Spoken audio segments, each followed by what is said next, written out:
Well, now we are going to learn about requirements modeling for web apps. What it is? We are going to model the given requirements for web application. So whatever the web application we are going to design, okay, based on the web application requirements, here we are going to, okay, represent or design some, we are going to provide some designs. We are going to provide some designs. So that is the today's concept.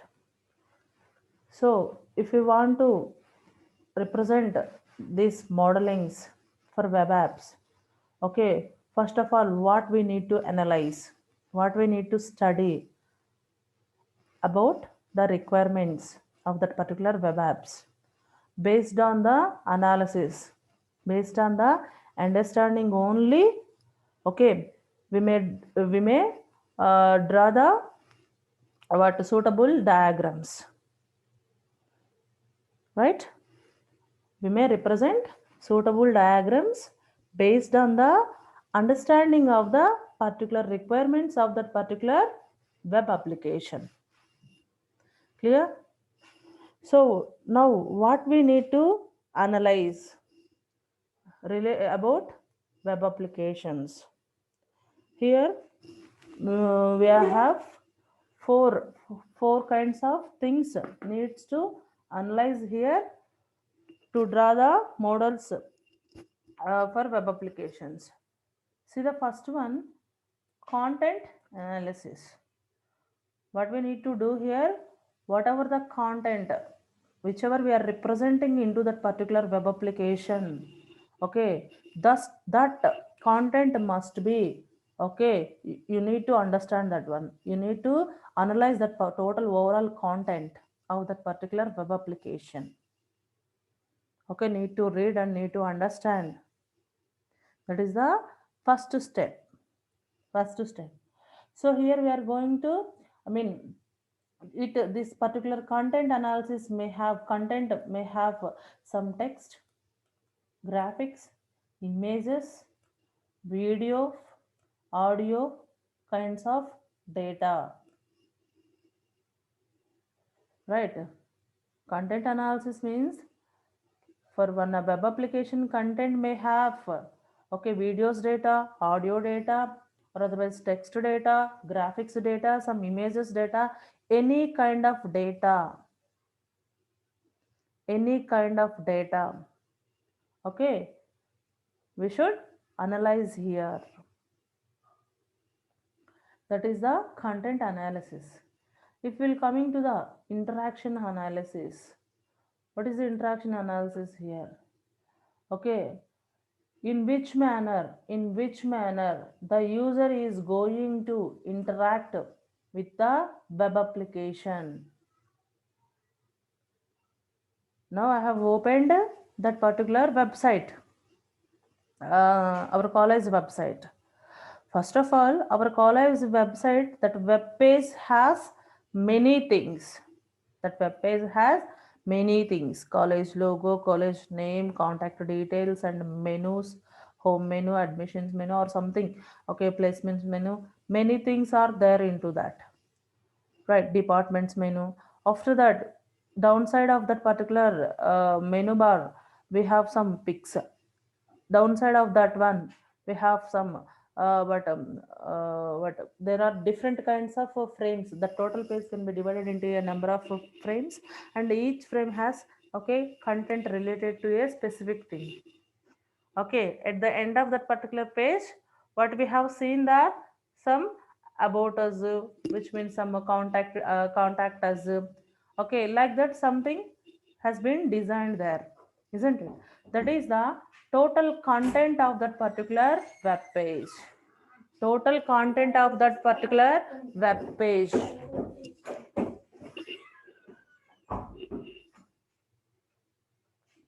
right? So first of all, what we are going to present into that particular web page, what kind of data is going to put into that. Okay, how much space is needed to represent all the contents related to that particular, okay, organization.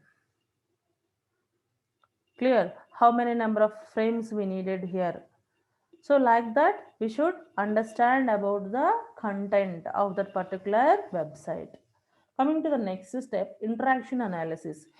In this step, in interaction analysis, okay, how the user is interacts with that particular college website, which means now I have opened just directly chebrul.org, and it will be opened. And first time uh, after opening that, it displays some information, some brochure information. What it had, some free online MSET coaching or something like that, isn't it? So how the customer is interacted with that particular, I mean, I am the user. If we are the users to that website, how we are going to use that particular website, how we are going to interact with that website. Now for me that is not, I think that's not necessary to me. That's why I have closed that one. I have entered into original page. Okay, personal page of our college website. Within that, I have checked for a CSE department. Okay, I have clicked on that particular department's menu from menu bar. After clicking on that department's menu, okay, from that I have selected which one, computer science and engineering department. Within that, it has given some information about BTech course and MTech course. Okay, apart from that, that beside there is a list of documents also, it will displayed, right? Faculties information, students achievements information, like that. Again we have some subtopics into that department, isn't it? So like that, the the user is going, okay, checking for some information deeply, right?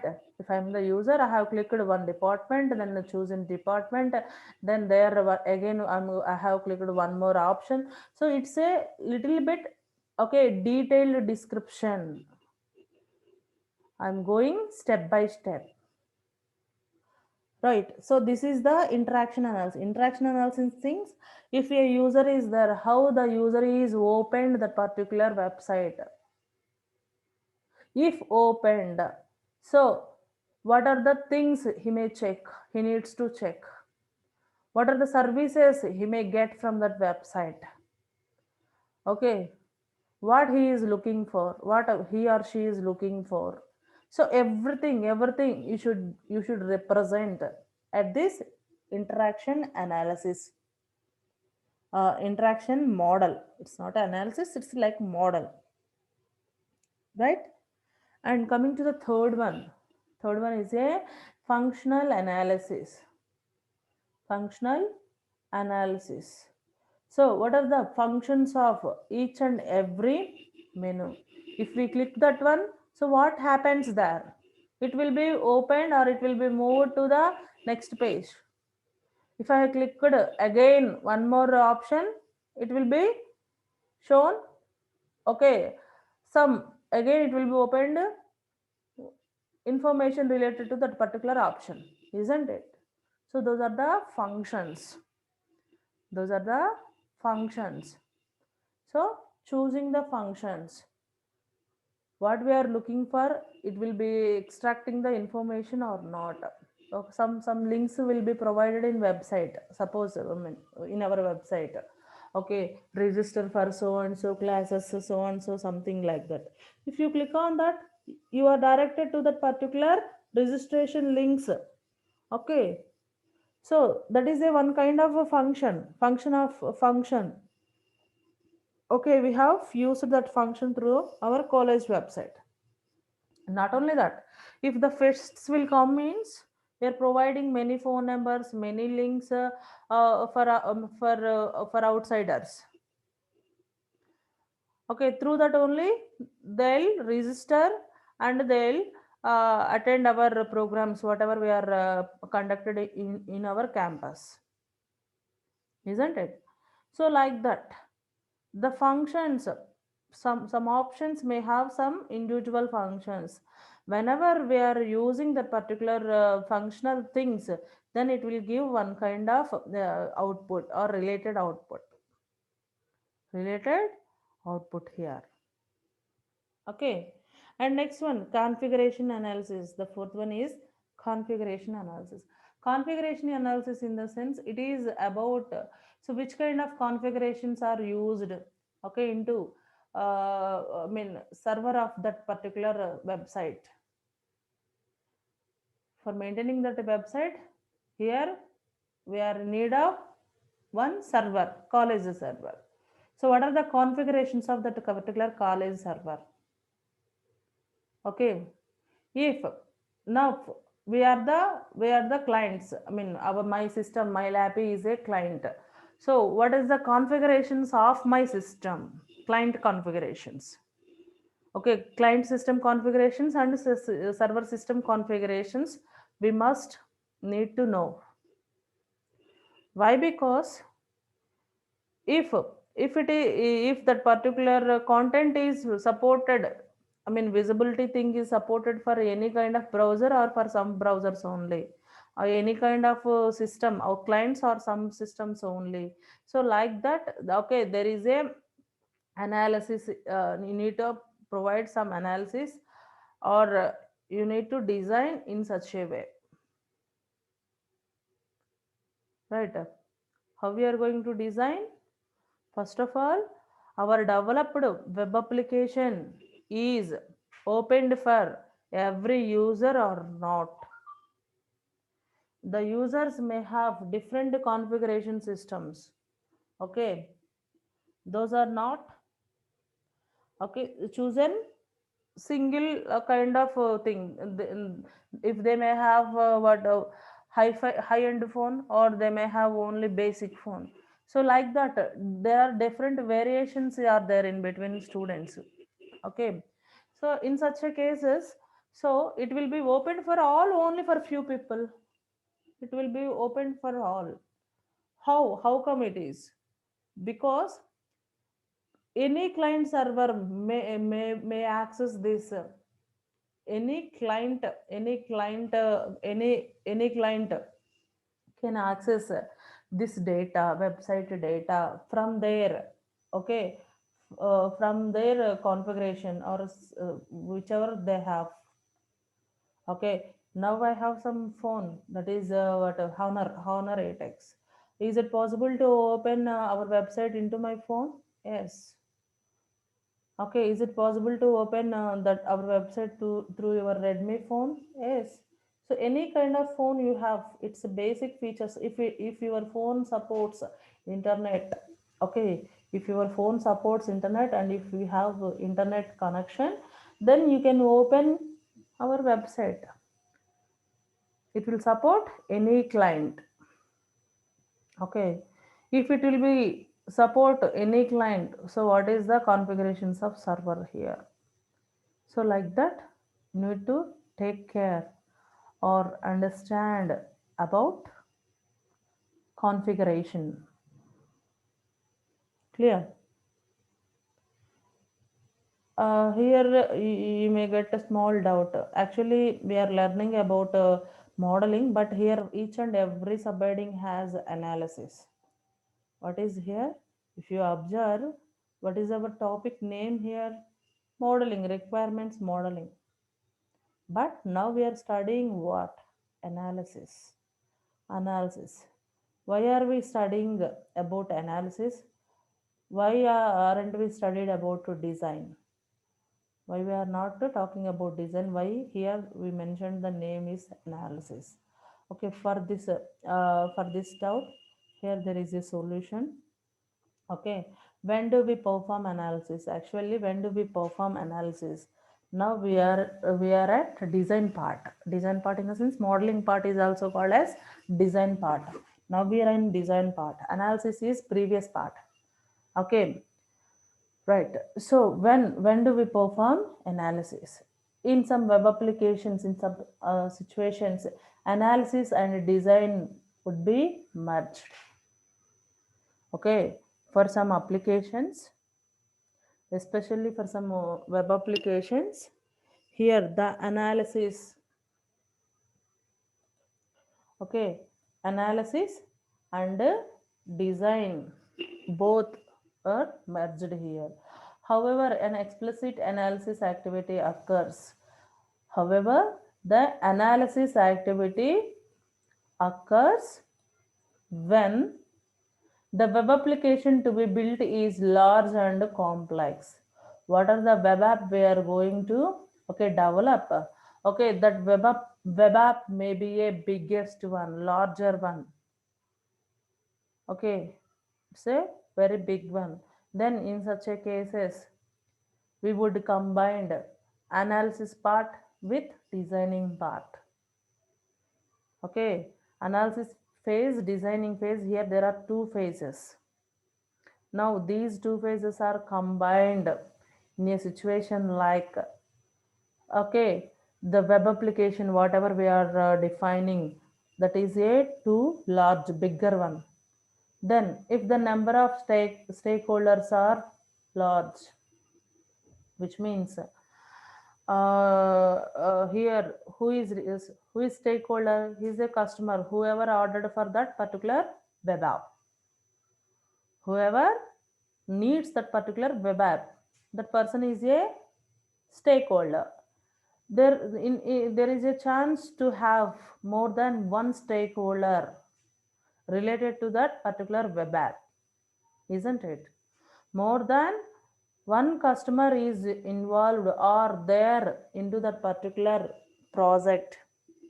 In such a cases also, okay, we will perform or will combine analysis and design. In third case, the number of web engineers and other contributors are large. If the web engineers, which means developers, are also large, in such a cases we will do the same thing, and the goal and objectives for the web apps will affect the business bottom line. Okay, the goals and objectives for the given web app will affect the business bottom line.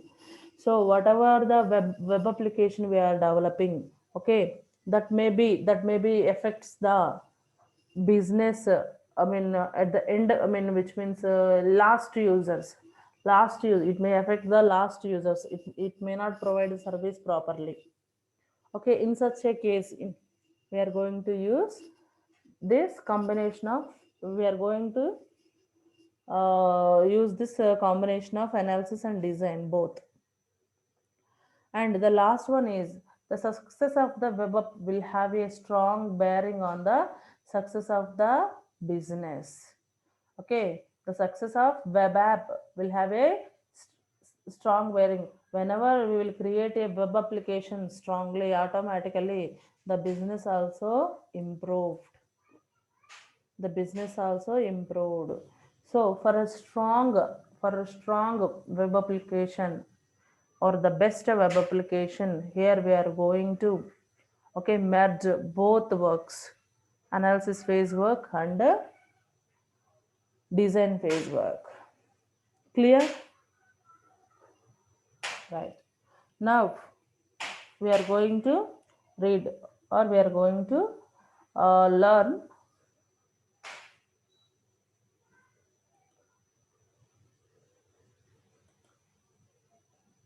modelings. We have seen actually in this in requirements modeling, here we are going to see four. We need to analyze four things: content analysis, interaction analysis, function analysis, and configuration analysis. After the after this analysis phase is over, then we are going to draw the diagrams for content, for interaction, for functional and function and configuration. Okay, so let us see one by one. The first one is content model. Till now we have read this word as content analysis. Now it is changed to content model. Content objects are extracted from use cases. So whatever the content objects you have, those are extracted from visuals, which means the overview of this content model is whenever, okay, whatever the contents you want to represent into that particular web application, web page, into that particular web page, those will be represented by using use cases. Those will be represented by using use case diagrams here. And within that, here we are going to identify the attributes of that particular content and also the relationships of that particular attributes. We need to identify attributes and relationships among the object attributes, right? If you want to discuss about the relationships, it may be a entity er diagrams or otherwise uml diagram. Okay, in content model, first of all, the content models are represented by using a use cases. That is step one. If how we are going to represent content objects in use cases. For that, first of all, you need to identify attributes. First of all, you need to identify the attributes of the content object and also the relationships among the content objects. The relationships among the content objects you need to represent. If you want to tell about the relationships, if you want to tell about the relationship between two objects, then we may take either entity er diagrams. Okay, er diagrams, or you may take uml diagrams. And if you want to represent the data, okay, data, which means data of object contain, then you may draw data tree or uml diagrams. Data tree or uml diagram. Clear? Data tree in the sense here, just it's a representation of hierarchy representation of data. Hierarchy representation of data in the sense, already we have seen one example what it is. If I click on that departments menu, it has given some options to select ECE, CSE, and some civil, mechanical, triple E, like that. If I have chosen again the CSE department, means it has given BTech or MTech options. If I click again BTech, means it may give again three courses like that. So if the data is represented in a hierarchy manner, okay, that is called either hierarchy or data tree. That is called a data tree here. This is about content model. Now the second one is interaction model. What is the second one here? Interaction model. In this interaction model, it is composed of four elements. What is the interaction model? Interaction model is tell us about the interaction with the web application or web page by a user. Okay, how the user is interacts with that particular web app or web page, isn't it? So that is called a interaction model. If you want to represent these interaction model here, you are by using four kinds of diagrams you may represent. What is the first one? First one is use case, sequence diagram, state chart diagram, a user interface prototype. A user interface prototype. By using these four, okay, you can represent the interaction model here. You can represent the interaction model here.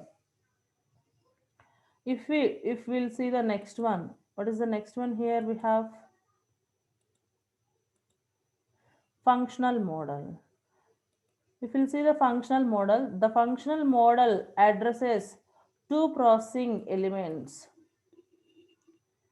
Here, the functional model addresses two processing elements of the web apps. What is the first processing element? What is the first processing element?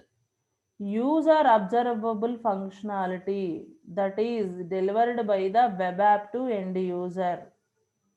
Okay, if I'll open web page, it will be visible to me or not, everything is on particular screen or not. If I observe or if I search for something, is it available on that particular page or not? Okay, that is the first functionality. Whenever you are going to design user interfaces, you should design the first front page. It will be okay with the full of the all the things, all the contents. Okay, by clicking on that only, we are reading the internal data or structure about that particular option. Right. So that is the observable functionality. What is the first one? User observable functionality. The second one is the operations contained within analysis classes. What are the operations which holds? What are the operations which holds? That implement behavior associated with the classes. Right. These are the two processing elements of a function model here. If you want to represent these function models, if you want to represent this functional model, we must use activity diagrams. By using activity diagrams only, it's possible to represent the function models of a web applications. Clear? And the next one and the last one is the configuration model. So configuration model. So in this configuration model, already we have seen configuration model in the sense it will be having the information about server side and server side configuration as well as client side configuration. Server side configuration as well as server side configuration. It holds both. If server hardware and operating system environment must be specified, okay, what is the server hardware and which kind of operating system is using to that particular server? Okay, what are the hardware specifications of that server and also which kind of operating system is used into this server? You need to specify that one. Second one, interoperability considerations on the server side must be considered, which means the communication, exchanging of information between client and server should be considered. Always, many clients are request for a data which we have which we stored in a server. So in such a cases, how it is provide the data or how it is exchanged the data, that is called interoperability. Next, appropriate interfaces, communication protocols and related collaborative information must be specified. What we need to specify here? Interfaces. What are the communication protocols? Which means while requesting with that particular server, okay, it needs some addresses, IP addresses. Okay, and some not only those, and some other information related to that particular sharing.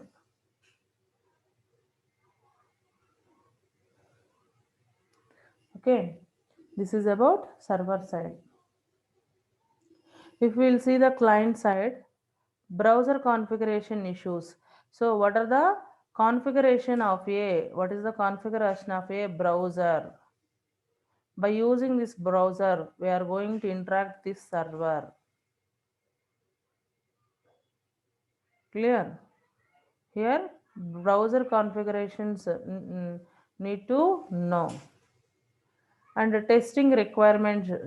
So testing requirements in the sense, if we are searching for one data, it will be provide the same thing or not for the client. Like that, we should go for a testing before going to use that.